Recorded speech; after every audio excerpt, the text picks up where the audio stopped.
எறும்பும் வெட்டுக்கிளியோ. கோடை காலத்தில் எறும்பு உணவை சேமித்து வைத்தது. வெட்டுக்கிளி ஆடிப்பாடி நேரத்தை வீணடித்தது. உணவை தயாராக வைத்தது. வெட்டுக்கிளி பசியால் வாடியது. வீணடிக்க கூடாது.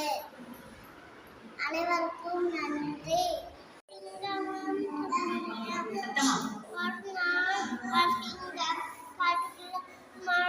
காட்டுக்குள்ள உடஞ்சிருந்துச்சு.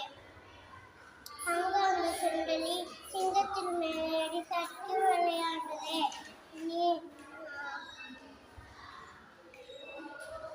இழுத்து கொண்ட சிங்கம் சுண்டலியை கொடுத்து சாப்பிட எண்ணியது.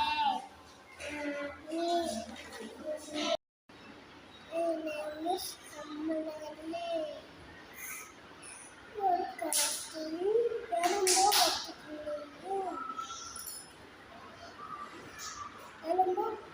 எறும்பு வைத்திருந்து பாலங்கள் வந்துச்சு. எறும்பு அதோட உணவை சேர்த்து வைக்கிறது. வெட்டுக்கிளி உணவை சாப்பிட்டு சந்தோஷமா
அனைவருக்கும் வணக்கம்.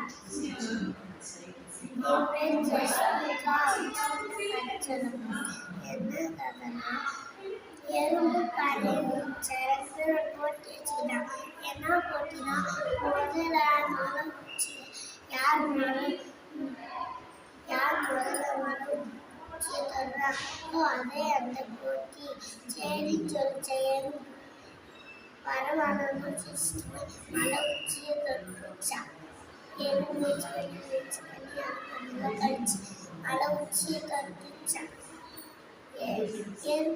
எறும்பு சொல்லிச்சா, வெட்டு எல்லோருக்கும் சமம். ஒரு ஆளுக்கு சீக்கிரம் கிடைக்கும், அதுக்கு தாமதமா கிடைக்கும்.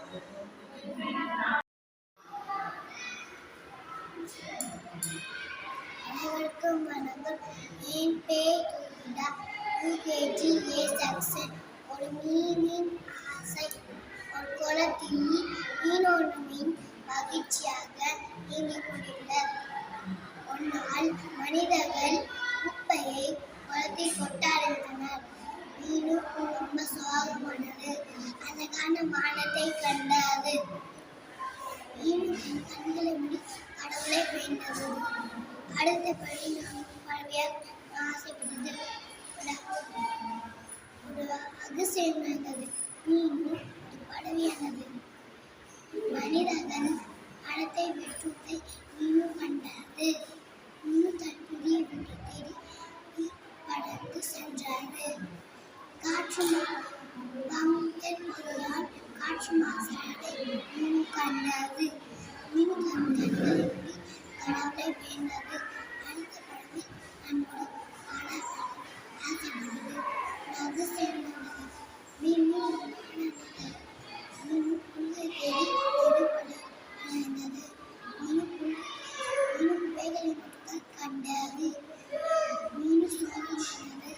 அப்போது கடவுளை கேட்டது. இயற்கை ரொம்ப அழகானது. அதை பாதுகாக்கணும்.